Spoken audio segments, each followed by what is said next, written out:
Hello everyone, today I'm going to show you how to use threads for building a community. I will just tap on it and make sure you will just create an account, and you must have an Instagram account. So once you just set up, and you can just post it here, right over here. You can just post it image, videos and GIF and hashtags, and make sure you will just also text based interactions, and you can just explore the interface.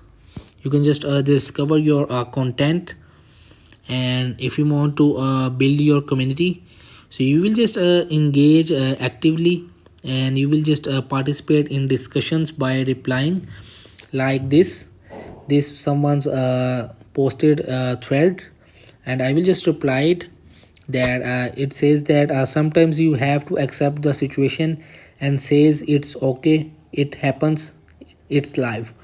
I will just tap agreed. Here you will see.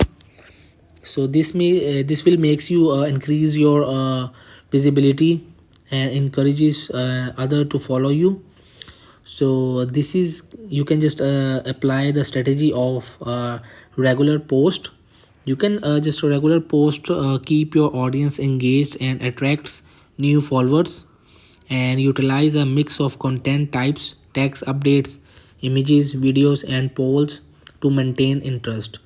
So this is, you can just create a community on there.